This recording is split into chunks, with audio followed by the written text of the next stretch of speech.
What's up everyone, my name is Vardic and welcome to a game called Ballad Brothers. Now Ballad Brothers is made by a small team based in Germany. It is a turn-based tactical RPG set in an open world.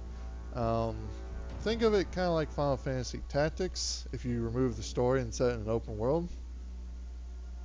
I've been having a lot of fun with it, so I kind of want to record an episode and bring it to you guys. So, we're going to start a new campaign here. Now, when you start a new campaign, you pick a difficulty, you name your company, and pick the banner of the company. Now, I've been playing on Veteran, which is normal. I also play on Iron Man mode because that's kind of the way Ballad Brothers was meant to be played.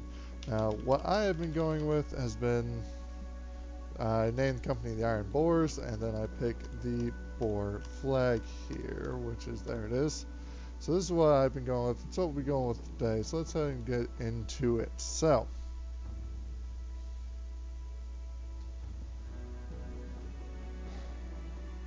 Ballad Brothers is very interesting. There's a lot of depth to it now. I'm not going to read this, but you can pause it and read it yourself if you want to, but I'll kind of summarize it right here. So, you were signed up with the mercenary company, the Iron Boars. You weren't its commander yet, but the company was hired to hunt down Hogarth the Weasel and his band of raiders. However, the previous commander was apparently not paying attention at this day and this instant, and your company gets ambushed and killed. And you watch the captain die, and since you were his second command, that means after the captain's dead, you take over. So here we go, we're loaded into this little tutorial battle right here. You can see, so that's the captain there, and then the captain dies. And so now you're the captain. So here real quick, we'll go through it and I will explain a basic tutorial about the game. So, each character starts with 9 action points. Action points you use to do everything from moving to attacking and doing other skills. You can see here, and then below action points you can see fatigue. Fatigue is built up by doing anything, again, by moving, using skills, and attacking. Once a character gets up to their max fatigue, they will be unable to do any more actions. So you definitely want to keep an eye on that and manage your troops accordingly. So below fatigue, you can see a character's morale. When their morale starts breaking, they become worse at combat, and eventually they will stop combat altogether and just flee. Conversely, once they get more confident, they will attack better and they will defend themselves better. Here you can see the amount of health you have for your head armor, the amount of health you have for your chest armor, and the amount of health your character actually has. Now if we open up the inventory here, we can go a little bit more in depth into the stats. Here you can see the character's name, Ludolf. You can see his background. Different backgrounds have different effects on the character's starting skills. You can see that all 3 of these guys have the same background. They're all the companions. Essentially, these are the guys you start with every time. Their names are different. The distribution of their skills are different. But generally, the characters, you always have a ranged character who's decently good at ranged combat. You have the two-handed guy who's always good at melee combat. And you have this guy who's good at health and fatigue and his morale. But going back to this real quick, each character can also have different traits, and the traits have a variety of effects. See, this character is strong, which means he's a better max fatigue. Moving over to Arnold, or man with the two-handed axe, you can see he is bloodthirsty, which is good for a two-handed axe wielder because it means all his kills are fatalities. So with two-handed axe, what that means is that it means he's going to be cutting off people's heads left and right when he kills people.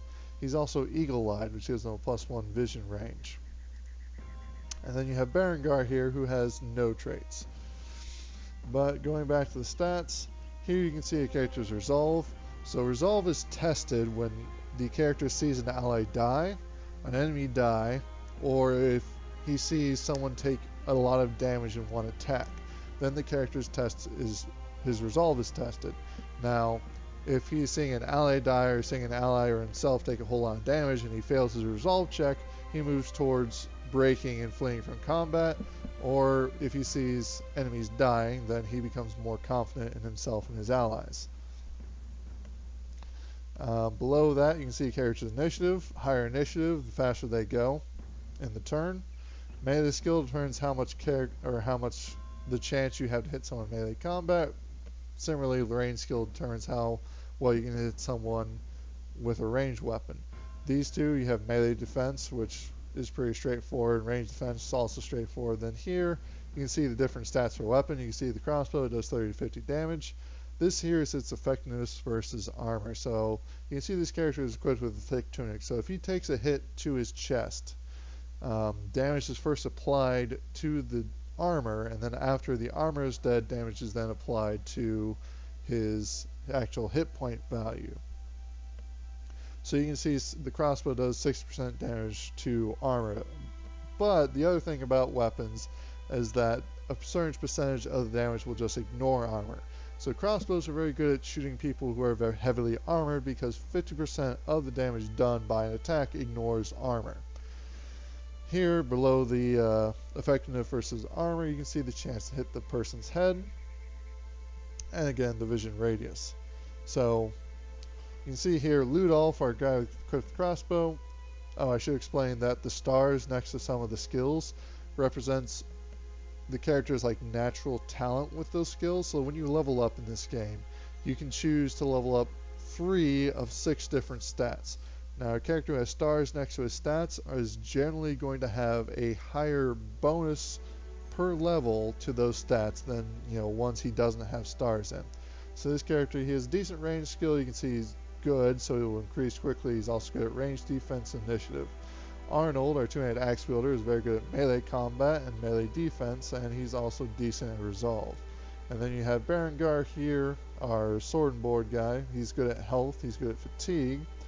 The reason he's good at fatigue is if you notice each piece of armor, and it increases as you get to heavier and heavier armor, each one will reduce your maximum fatigue. So if you have a character who's going to be wearing a lot of armor, you want to be leveling up their fatigue up. And then he is also good at resolve. So here we are again. So you can see Ludolf, he only has one skill here. It is called Shoot Bolt. It doesn't cost a lot of action points to shoot the crossbow. It only costs 2. The major problem with crossbows is it takes a lot of action points to reload. It takes 2 to shoot, and then it takes 7 to reload. So if you want to shoot and reload in one turn, the character can't move at all. Now here you can see his chance to hit. So he has a 58% chance to hit this guy. You can see it has a malus because he's further away. So if you look at the character in the back, it's even lower. It's down to 52 because he's those 2 squares away. This character back here, that's Hogarth the Weasel, the guy we were hired to kill. In this tutorial battle, he takes off for the hills. He makes good on his name and just makes a run for it. So we're gonna go ahead and go with this good shot here. We're gonna try and peg this bandit thug. He unfortunately missed, so we're just gonna reload. And then that brings us to our other 2 characters' turn. Now I'm gonna move this guy forward. You can see it's gonna take 2 AP and 4 fatigue per tile, so it's going to take 4 AP to get up here. You can see here it's represented by this grayed out yellow portion of the bar. You can see how much you will have after you get to your location. So we're going to go here. Now I could attack. He has a decent chance because he's wielding a spear, and spears are just naturally accurate. You go down here to the thrust skill, you can see he has a plus 20% chance to hit. The major problem with spears is that they are both low damage. It does 25 to 35 damage and isn't very good at getting through armor. Now, like I said, I could attack. He has a decent chance, but I can also wait. So you can delay your action once in a round and act later in the round if you want to. And I'll show you why here in a second. So we're going to delay with Berengar here, and that brings us to Arnold. So now after I step forward with the Arnold and go for the hit, you can see he has a bonus to hit because the character is the enemy is surrounded because he has 2 people in contact with his base. So that's why I wanted to wait to give him an even better chance in case he misses. You'll find that a lot in this game, unfortunately, is that sometimes your characters just don't want to live and will just start missing left and right. So here we're going to take our swing with Arnold and see if we can't get rid of this bandit thug. 2-handed axes do a lot of damage. You can see, so the spear did like 25 to 35. The 2-handed axe does 35 to 70. Also, it is just more effective at dealing damage through armor and to armor. Now, another interesting thing about 2-handed axes is that they can do damage to both the target's head and body in a single swing. So let's go ahead and take a swing here and see what happens. So fortunately, Arnold missed. Like I said, sometimes your characters don't want to live. Fortunately, Berengar hit and did a little bit of damage. Now, a fortunate thing about this tutorial battle is that your characters actually can't die in it. Because Arnold here, he took both hits to the face and very nearly died from it. Here we're going to take another shot with Ludolf. I moved him forward so he had a better chance to hit. Unfortunately now it means he can't reload, so we're just going to pass with his turn.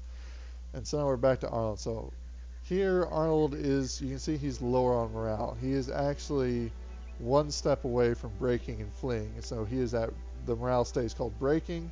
You can see its effect here. It's very bad. It's minus 20% to his resolve, his melee and range skills, melee and range defense. So we're going to try and, you can see he had a 62% chance to hit, but now it's down to a 52% chance because he is breaking. So we're going to go ahead and keep trying this real quick. So there he hit.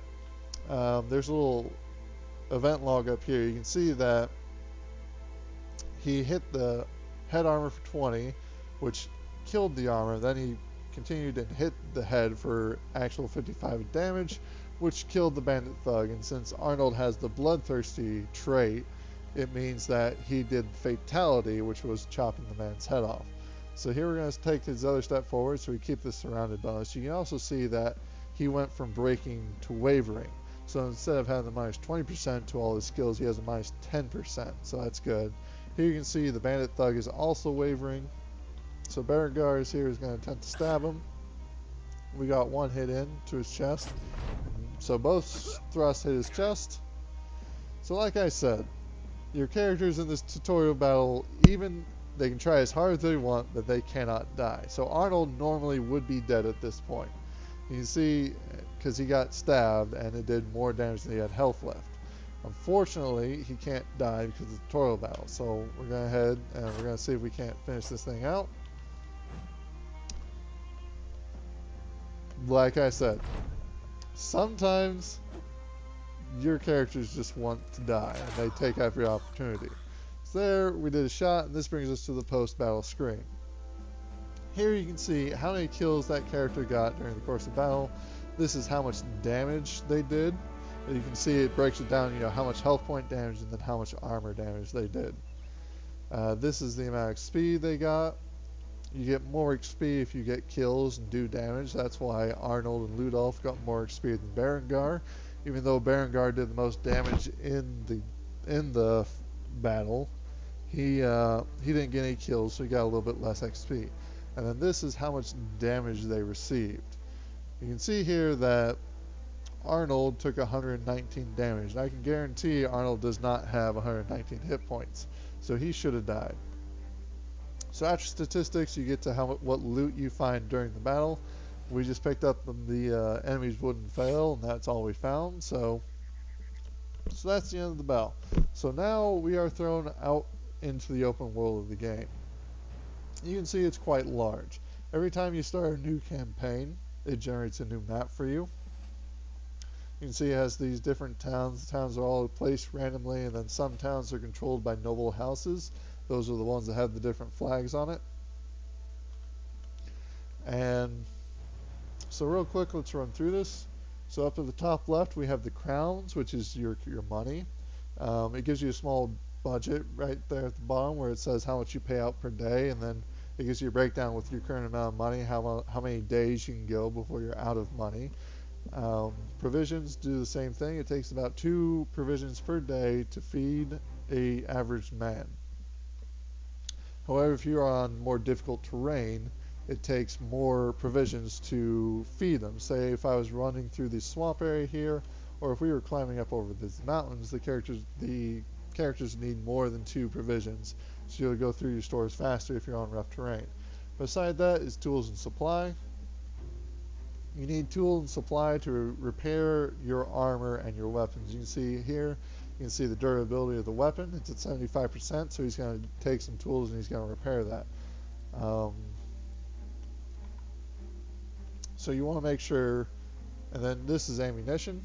ammunition is used for shooting bows and arrows. You see this guy, he has 10 bolts that he takes into battle with him. It takes 1 ammunition to refill 1 bolt, so I have enough ammunition to fire 48 more times before I'm completely out. And then this is medicinal supplies. So you can see here that Arnold took a lot of damage. He's at 1 health. Now, it doesn't take medicinal supplies to heal him back up to his max HP. Medicinal supplies are used to heal injuries which characters can suffer when they take damage. And it takes 1 medicinal supply per day per injury until the injury is gone.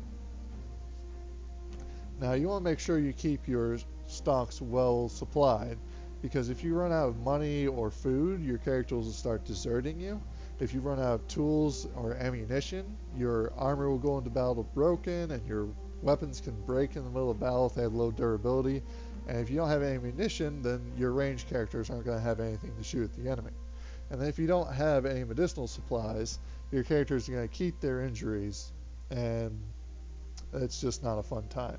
So here you can see how many days you've been playing so far. It gives you the time of day. This is your roster, how many men you have. The maximum amount of men you can have is 18. But notice down here, this is the amount of men you can actually take into battle. So the maximum men you can have is 18, but the maximum you can take into battle is 12. So 12 men can go into battle, and the other 6 would be down here in the reserves, and they would just not participate in the battle. Here you have your different buttons. You have the center of the camera on the guys and zoom back in. This will toggle whether you see enemy parties or other parties' footprints on the main map. You can camp, which will make time go faster, and your men will repair their weapons and armor faster, and they will recover hit points faster. And then this will show your faction's relations. You can see here, this will show your relations with the noble houses in the realm and the different villages and cities you come in contact with. Up here you can see your renown. Your renown is how competent people see your mercenary company as. More higher renown levels will give you more dangerous jobs, but you'll get paid better for jobs as well. And then your reputation is, how if you're being a nice guy, if you're being a bit of a dick, your reputation will swing one way or another. So, and then down below here you can see your current contract. Now you can see here the current contract was kill Hoggart the Weasel. If I unpause it, we're going to get an event here, so let's go ahead and do that. Again, I'm not going to read this. There's a lot here, but I will, again, summarize it, and if you want to read it for yourself, feel free to pause.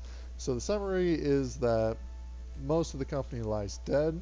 The 3 remaining companions acknowledge you as the leader, and they say that you should go back to Krakendorf, in this case, and collect the pay, because even if you didn't kill Hoggart the Weasel, his entire raiding band died.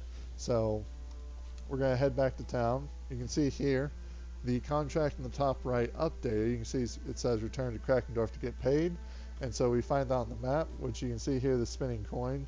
If you have a contract, the objective, if you can see it, is always has the spinning coin next to it.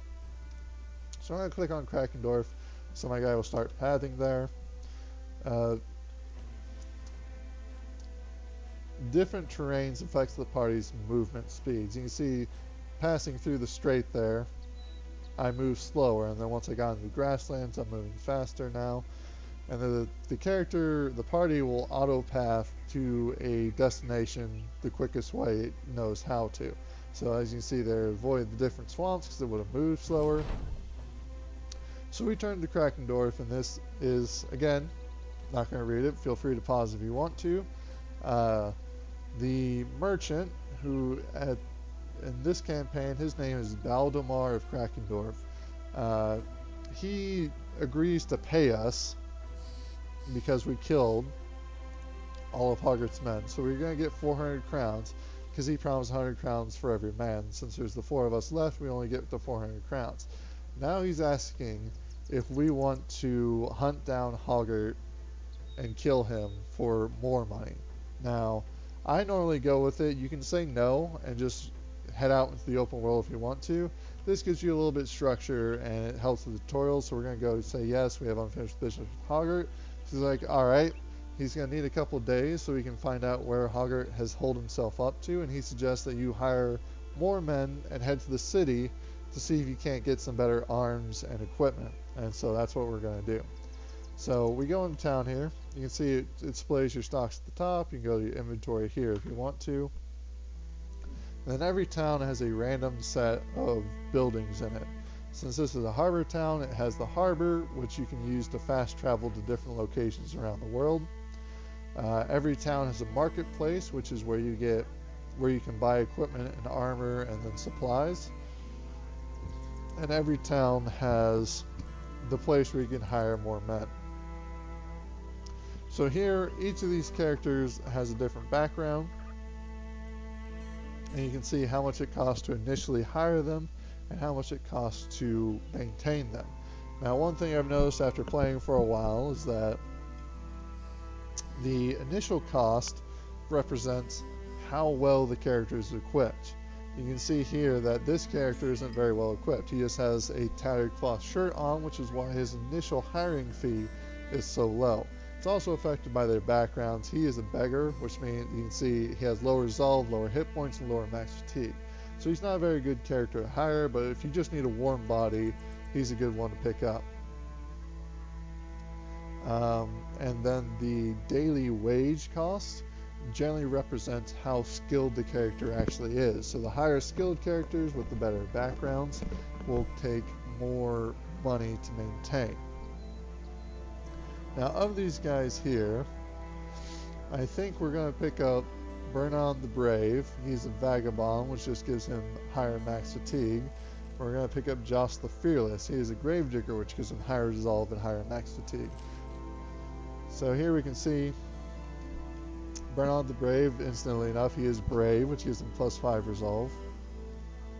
And Joss the Fearless is clumsy, which lowers his melee skill. He's fearless, which gives him a large boost to morale, or resolve, I should say. I'll go ahead and throw people around here real quick. Get them into a formation I like. And then, but we're not going to hire, so the contract wants us to hire 3 people and equip them. So we're not going to hire a third here because I don't like the people who are left. But I am going to pick up some equipment here because the equipment here will be less expensive than the equipment in the city. So, yes. So I'm going to buy the wooden shield and a hand axe because you can see here Berengar has a good melee skill. So he doesn't technically need a spear that gives a bonus to hitting because he has a decent enough melee skill. So we're going to go ahead, and I like to buy the axes because they are kind of the middle of the road weapon. They deal good damage, and to unarmored targets, and they do good damage to armored targets as well. Not to mention they can help you chop through shields, which become a large problem later. And since Bernhard the Brave and Joss the Fearless both are kind of low melee skills, we're going to equip them with the spear because they do need the help hitting people. So we're going to go ahead and buy another spear here for Joss and equip him with it. And now we're going to head to town because the rest of the equipment there wasn't in very good repair and it wasn't in good shape. So we're going to head over here to Molenberg, which is the castle, and it should have better equipment. There are also the men you can hire there are more expensive and better. Now, looking at the main map, you can see that there's these various outbuildings outside of town. So I pause it real quick and take a quick look back here. And these affect the goods available in the town and the quality of the goods available in town, also the price. So as you see here, this Molenberg, the castle, has a workshop outside of it. And you can see the workshop is efficient in making all kinds of tools and other supplies needed to keep carts and machines working. Now what that means is that tools at Molenberg will both be more plentiful and will be lower priced than, say, Krakendorf, which doesn't have the workshop next to it. And then this is a leather tanner. You can see right here it produces durable leather pieces from hides, and so light armor will be, there will be more light armor in the market, and it might be, and higher quality leather pieces will be there as well. So we're going to run into Molenberg real quick and we're going to pick it up. And we're going to see if we can't hire one more people and get some better equipment for our guys. Now, here is the last part, another part of the event. Again, I'm going to summarize. This is Ludolf telling you that the big cities are expensive, but they have better variety of weapons and armor, and the people may be more expensive, but they will be more skilled starting with as well. And then Arnold cuts in and says that we should go to a tavern too and get a drink. Now, drinking at the tavern will make people will raise their spirits, which will give them different stat bonuses. So here you can see there are different buildings available in Molenberg than were in Krakendorf. Namely, it has a harbor, but it has a kennel where you can buy dogs of war for a cheaper price than at market. And it also has the weaponsmith. Now, the weaponsmith, you can buy actual weapons, not farming equipment or low quality weapons, like good quality weapons. And you can see though, the price for such weapons are quite high. So if you have the money, it's always good to spend it at a weaponsmith rather than market, but we don't have that kind of money right now. We still need a guy. So we're going to take a look here. We have a messenger, we have a deserter, we have a militiaman, a bastard, two bastards. So you can see as the equipment that the character has equipped goes up, their initial costing start does go up. And then you can see this little arrow with the 2 next to it. That means that this character would start at level 2. And since these guys' starting wage is higher, it means that they are more skilled than, say, Bernhard up here. However, we don't have a whole lot of money, and we still need to equip people, so we don't really want to spend it all here. So we're probably going to hire Emmerich, though, because he has a very high daily wage, but a very low initial cost, so he'll be good to help round out the 2 inexperienced guys we got back at Krakendorf. So let's go ahead and pick him up.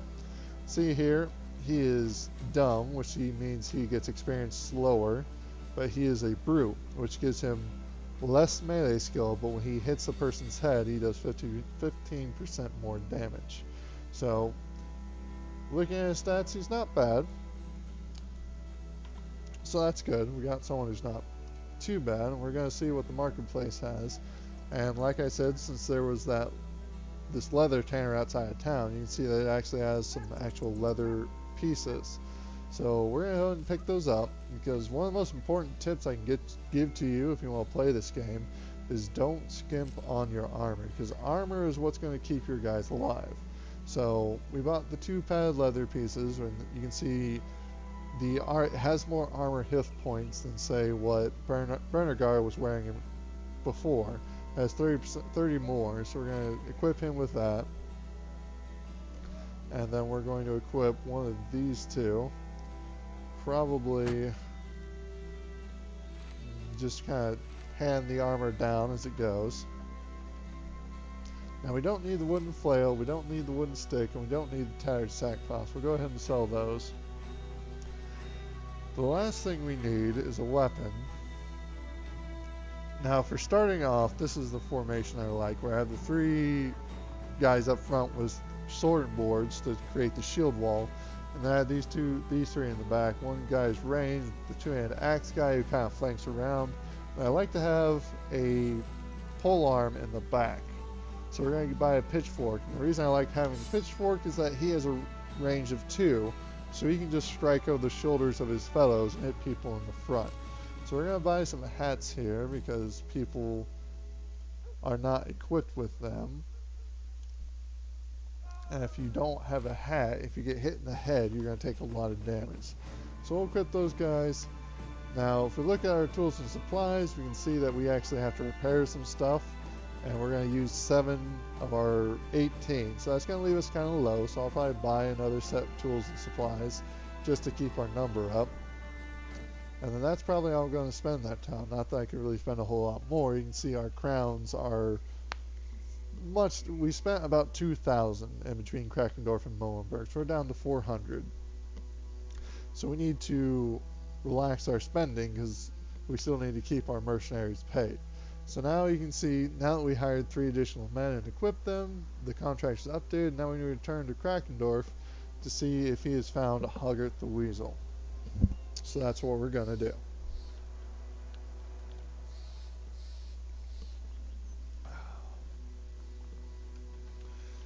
So we're getting close, and the contract should update here really quickly, and there it is.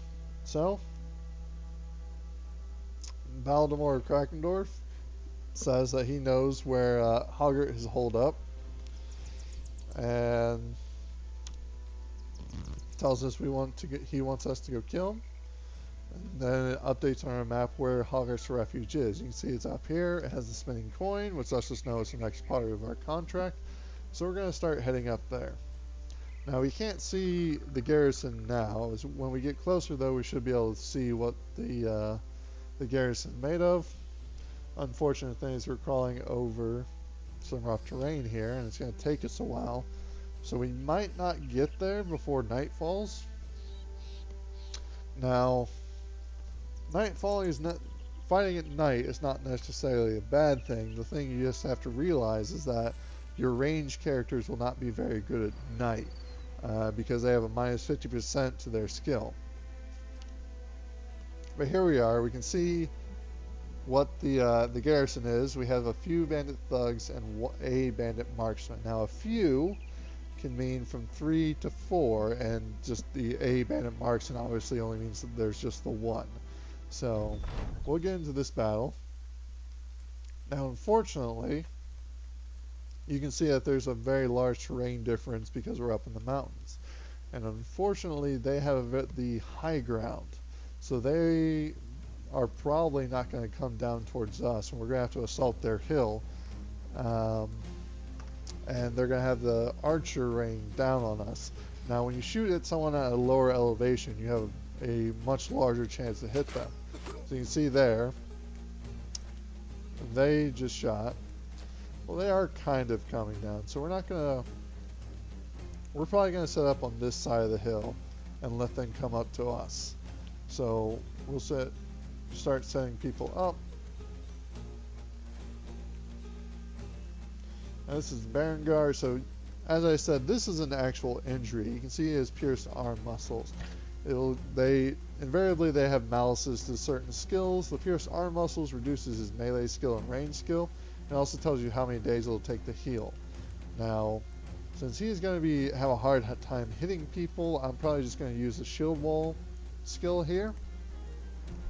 Shield wall, you can see, gives him a large increase to his melee and range defense. And shield wall will also stack with other people using shield wall around you. So Emmerich will probably move up here. Actually, let's move him there, because they're going to want to come up and flank around if I'm going to have my guys here, because they don't want to fight uphill either. So we're going to move our guys around a bit. We'll wait with him. Now that they've come closer, Ludolf can actually take his shot, and he has a decent chance to hit now because he's not shooting uphill. So, of the guys here, I would rather see the man with the two-hand axe dead because he can do a lot of damage if left unchecked. So we'll take our shot at him. Unfortunately, we miss. Now, Bernhard probably won't see anyone come down to him, so we're just going to end his turns so he doesn't take any more fatigue. Jost, however, will probably get attacked before he gets to go, so we'll probably set up the shield wall with him. So now we go into the next round. Their archer takes his shot, misses, thankfully. Now, Emmerich here can take a stab at Hoggart, but again, if I can wait and get the surrounded bonus, that would be good. So we're gonna wait here. Now, one of the skills the two-handed axe has is the split shield, which does a large damage to shields and will always hit. Now, I think what I'm going to do is I'm going to have Arnold step up here, and then he's going to split Hoggart the Weasel's shield, which should instantly kill it, which it does. And now any further attacks against him have a much higher chance to hit. Now again here, I would like to hit the two-handed axe guy with the range. Now one thing I'm going to do is I'm probably going to take the step up to higher ground, which will give Ludolf here a better chance to hit. And we'll take our shot. So there, luckily we hit him. We also hit him in the head. So we did about half his damage, or half his health and damage, I should say. Bernhard, like I said, he's probably not going to see too much action down here. So we either want to bring him up here or just flank around down this way, which is probably what we'll do. But for right now, let's wait and see how the rest of the battle shapes up. Probably the same thing with Berengar here. He's going to have to move, but we'll wait and see where people go. So he's going to wait. The bandit thug came up, flanking around my guys. Jost here is just going to take his stab at Hoggart because the shield's down, he hasn't surrounded. Emmerich as well. Unfortunately, people don't want to hit things, so they're not doing well. See, this is one of the reasons why I waited, because now this guy's brought himself forward into a disadvantaged position. So, Bernhard, I can either... We're probably going to step down and start trying to roll the line up this way. Because Berengar has 2 strikes and he has a good chance to hit this guy. So he will most likely die, which he thankfully does. And Ludolf here can take his shot unimpeded at this bandit thug. Unfortunately he misses. Now Hoggart did a skill there called Riposte. And what Riposte does is that anytime a character within melee range of within Hoggart's melee range attacks him and misses, he will automatically counterattack. Now I could stab Hoggart here with Emmerich, but again I want to watch this two-handed axe guy because he can cause a lot of damage. So he's probably going to step forward. People apparently don't want to hit things at this moment, which is always unfortunate. I think I'm going to take Bernhard here and start putting pressure on their marksman so he will relax a bit. Now again, like I said, Hoggart has Riposte active, so since Arnold here has a low chance to actually hit him, he is going to attack Bandit. Now the unfortunate thing here is you can see that he's bleeding and he has a cut artery, which means he's going to start losing health points every round of combat after his turn. So I do not think Arnold is going to make it through this combat, but we'll see. So we're going to take our swing here, and he hit, nearly killed him. Yeah, he's not going to survive the next round, unfortunately. Now Jost here has a decent chance to hit, so we're going to take the 2 strikes. He missed with 1, but blocked the return strike. So Berengar we're going to take down here. Now he doesn't have a good chance to hit, so he's probably just going to shield wall and wait. Ludolf here, he'll take a shot, manages to kill the guy.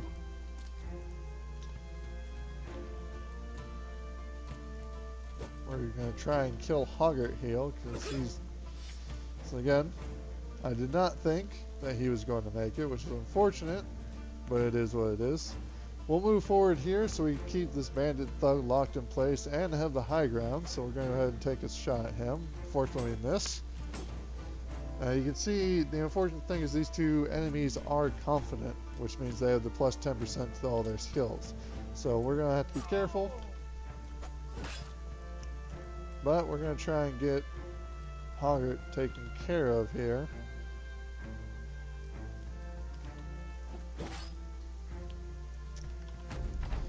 Fortunately, Berengar is not doing very well right now. If I shoot at Hoggart here, you can see that it has the icon on my guy. So if I miss Hoggart, there's a very good chance I could shoot my ally in the back, which is not something I want to do. So we're going to shoot at the bandit thug down here. And we're going to attempt...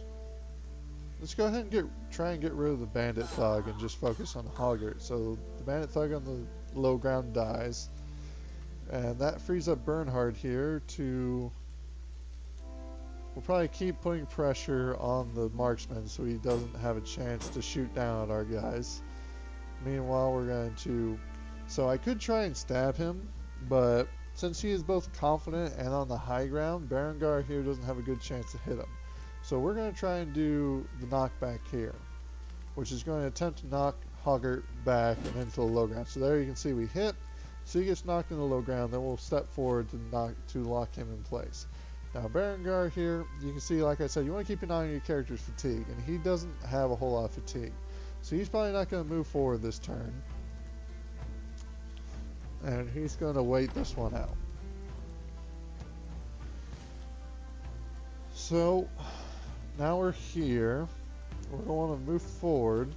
I could take the stab. He has a decent chance, but again, if I can wait and get the surrounded bonus, it just gives us an even better chance to hit. Ludolf here needs to move into a better position so we actually get a good shot on Hoggart and not shoot Iron Man in the back. So we're going to take Bernard here. He's going to come down, and he's going to be behind Hoggart. So we have the surrounded bonus now. Now, Hoggart has used both his turns, so Berengar here, who has less fatigue now, can step forward and try and hit. Fortunately, he misses. And there we go. So Hoggart is dead.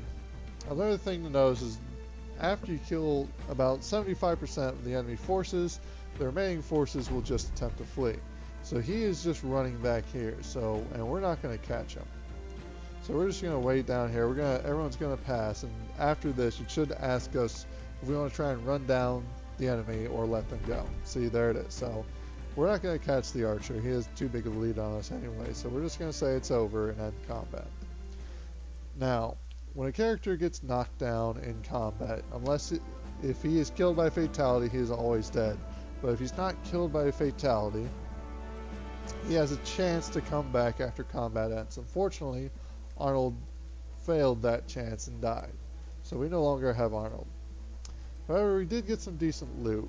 You can see here we got some food, we got 92 crowns, we got 1 ammunition, we got the 2 two-handed axes, we got a butcher cleaver, but we got Hoggart's armor too, which is nice. So we're going to want all that. And then we're going to pause it. We get this this last event for this contract. The men are in cheerful mood.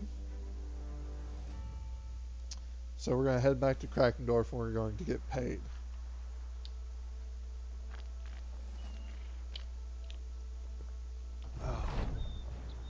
So, along the way, this is where you kind of get introduced to the concept that you have to actually maintain your character's armor and weapons, and he states that when you can't, your characters will repair faster.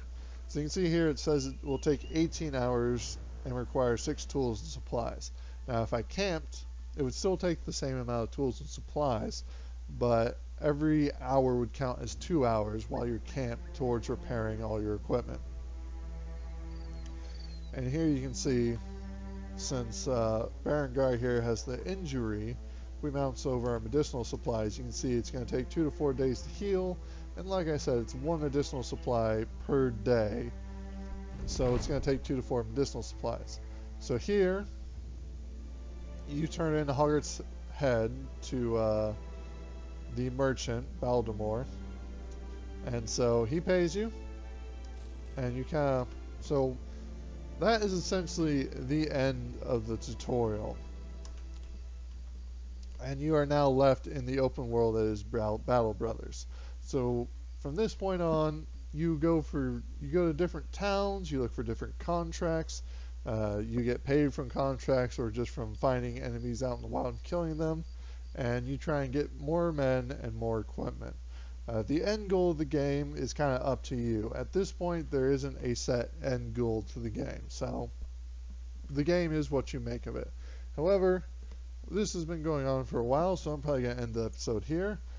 Thank you guys so much for watching. If you enjoyed it, leave a like, leave a comment, let me know what I'm doing wrong, let me know if I'm doing anything right, and I hope to see you guys again next time. So, take it easy, guys.